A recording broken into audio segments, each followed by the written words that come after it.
উর্বশী উদ্ধার। দীর্ঘ 10,000 বৎসর তপস্যা করে সাধনায় সিদ্ধি লাভ করলেন দুর্বাসা মুনি। আর একটানা দীর্ঘ 10,000 বৎসর তপস্যা করার ফলে তিনি বড় ক্লান্ত হয়ে গেলেন, রোগাক্রান্ত হয়ে গেলেন, বড় দুর্বল হয়ে পড়লেন। যখন তার এমতো অবস্থা, এমতো সময়ে তার দেহের সমস্ত ইন্দ্রিয় প্রত্যঙ্গগণ, অঙ্গ প্রত্যঙ্গ সবাই তার কাছে একটা বিশেষ অনুরোধ জানালো। প্রথমে বলল কণ্ঠ, হে মহর্ষি, দীর্ঘ 10,000 বৎসর তপস্যা করে আপনি বড় ক্লান্ত, তাই আপনি শীঘ্রই কোনো পানীয় দ্রব্য গ্রহণ করুন, যাতে করে আমি আমার শক্তি ফিরে পাই। তারপর বলল জিহ্বা, হে মহর্ষি, আপনি শীঘ্রই কোনো সুখাদ্য গ্রহণ করুন, যাতে করে আমি খাদ্যের স্বাদ গ্রহণ করতে পারি। তারপর বলল নয়ন, হে মহর্ষি, আপনি এমন কোন স্থানে যান যেখানে গেলে সুন্দর মনোরম দৃশ্য দেখে আমার এই নয়ন সার্থক হয়। তারপর বলল কর্ণ, হে মহর্ষি, আপনি এমন কোন স্থানে যান যেখানে গেলে আমি সুন্দর সুমধুর কণ্ঠস্বর শুনে আমার এই কর্ণ সার্থক হয়। অবশেষে বলে উঠল মন, হে মহর্ষি, আপনি এমন কোন স্থানে যান যেখানে গেলে আমাদের সকল ইন্দ্রিয়ের মনোবাসনা পূর্ণ হয়।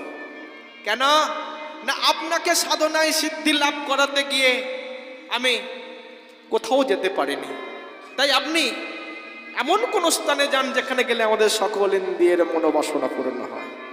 যখন সকল ইন্দ্রিয়গণ কথা বলছে, দুর্বাসা মুনি বড় চিন্তায় পড়ে গেলেন। এমন কোন স্থান আছে যেখানে গেলে আমার সকল ইন্দ্রিয়ের মনোবাসনা পূর্ণ হবে? চিন্তা করতে করতে করতে করতে করতে করতে মনে পড়ে গেল দেবরাজ ইন্দ্রের ইন্দ্রপুরীর কথা। দেবরাজ ইন্দ্রের ইন্দ্রপুরী, যেখানে গেলে আমার সকল ইন্দ্রিয়ের মনোবাসনা পূর্ণ হবে। তাই আজ দুর্বাসা মুনি তিনি চলেছেন কোথায়? দেবরাজ ইন্দ্রের ইন্দ্রপুরীর উদ্দেশ্যে পথ চলছে আর মুখে ভগবানের নাম করছে। কেমন করে? নম নম নারায়ণ পতিত পাবন অগতির গতি তুমি ব্রহ্ম সনাতন। নম নম নারায়ণ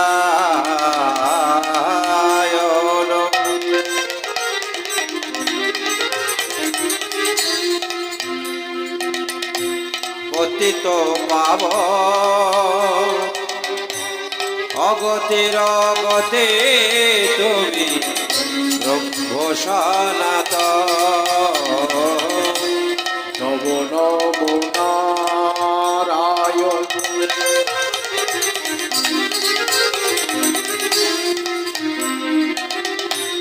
পতিত পাবন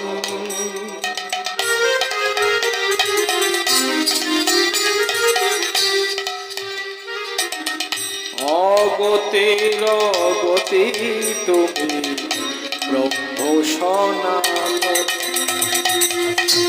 নম নম নারায়ণ পতিত পাবন অগতির গতে তুমি ব্রহ্ম সনাতন।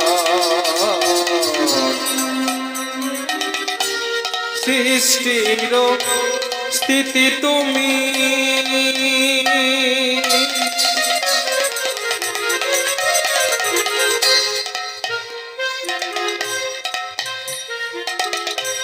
শ্রী মধুসূদন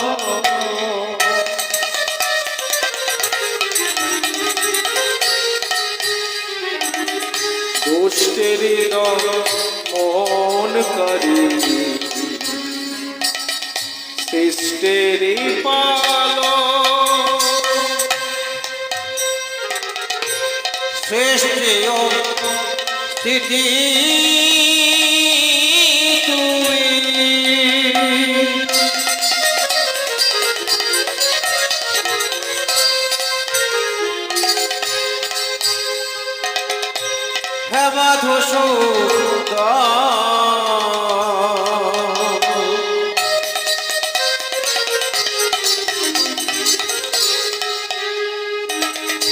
দুষ্টর দমনকারী শিষ্যরে পালা সৃষ্টির স্থিতি তুমি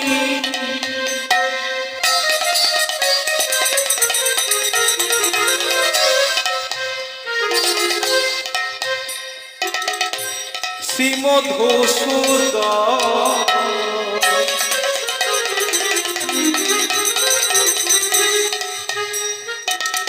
দুষ্টের দমনকারী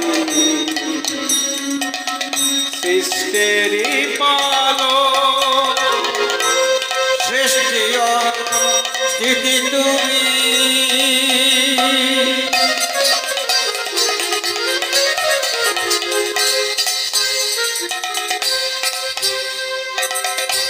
হে মধুসূদন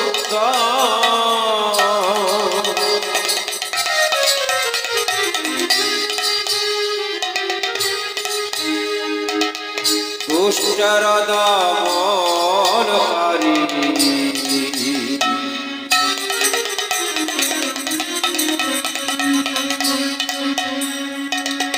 শিষ্যরে পালা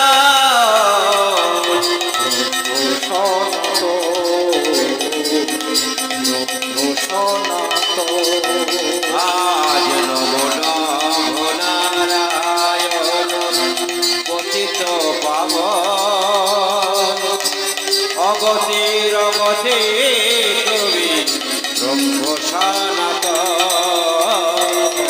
নম নম নারায়ণ পতিত পাবন অগতির অগতি তুমি ব্রহ্ম সনাতন। দুর্বাসা মুনি ভগবানের নাম করতে করতে চলেছে দেবরাজ ইন্দ্রের ইন্দ্রপুরীর উদ্দেশ্যে। আর এদিকে দেবরাজ ইন্দ্রের ইন্দ্রপুরী ব্রহ্মা মেনকা উর্বশী তারা সবাই নৃত্য করছে, সমস্ত দেবতারা আনন্দ উল্লাস করছে। এমতো সময়ে এক দেবদূত ছুটতে ছুটতে আসছে। দেবরাজ ওগো দেব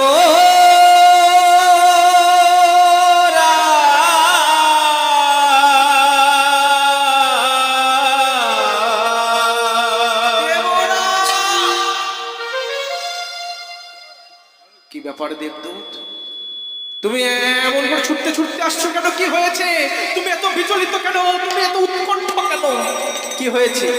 হে দেবরাজ, আজ আমাদের ইন্দ্রপুরীর দ্বারে একজন অতিথি এসেছে যে আপনার সঙ্গে দেখা করতে চায়, যে আপনার সাক্ষাৎ প্রার্থী। কে সেই অতিথি যার কারণে তুমি এত বিচলিত? কে সেই অতিথি যার কারণে তুমি এত উৎকণ্ঠা? কে সেই অতিথি? দেবদূত বলল, সেই অতিথি আর অন্য কেহ নয়, তিনি হলেন স্বয়ং দুর্বাসা মুনি।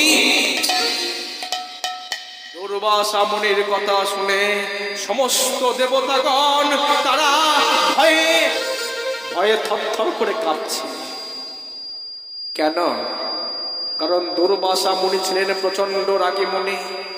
এতটাই রাগী তিনি, সামান্য ভুল ত্রুটিও তিনি ক্ষমা করতে পারতেন না। সামান্য ভুল ত্রুটি হলে তিনি কঠিন অভিশাপ দিত, অভিশাপে অভিশাপে অভিশপ্ত করে দিতেন, এমনকি ভস্মও করে দিতে পারতেন। তাই সমস্ত দেবতা মণ্ডলী তারা ভয়ে থরথর করে কাঁপছে, মনে মনে চিন্তা করছে, না জানি আজ আমাদের ভাগ্যে কি আছে। তাই আজ দেবরাজ ইন্দ্র আর দেরি না করে তাড়াতাড়ি করে চললেন ইন্দ্রপুরীর দ্বারে। গিয়ে দেখলেন দুর্বাসা মুনি দাঁড়িয়ে আছে, সাষ্টাঙ্গে প্রণাম করলেন। কি অপূর্ব ভাগ্য আমার, আপনার মতো মুনিবরের চরণ ধুলি আমার গৃহ প্রাঙ্গণে পড়েছে। আমি ধন্যাতীত ধন্য হয়ে গেছি। আসুন, বসুন, আসন গ্রহণ করুন। অভ্যর্থনা জানাচ্ছে। আমা কেমন করে? ওগো প্রণমিয়া দেবেরা আসন পাতি দিলা, প্রণমিয়া দেবরাজ আসন পাতি দিলা, প্রণমিয়া দেবেরা আসন পাতি দিলা, প্রণমিয়া দেবরাজ আসন পাতি দিলা, সহসা গমন বার্তা জিজ্ঞাসা করিলা, সহসা গমন বার্তা জিজ্ঞাসা করিলা, সহসা গমন বার্তা জিজ্ঞাসা করিলা, সহসা গমন বার্তা জিজ্ঞাসা করিলা, এসো বসমনি সিংহাসনে, এসব সমর সিংহাসনে, এসো বসমনি সিংহাসনে, এসব সমর সিংহাসনে, জনম ধন্য দর্শনে, এসব সমর সিংহাসনে, জনম ধন্য দর্শনে, এসব সমর সিংহাসনে, এসো বসমনি সিংহাসনে, এসব সমর সিংহাসনে, এসব সমর সিংহাসনে, এসব সমর সিংহাসনে।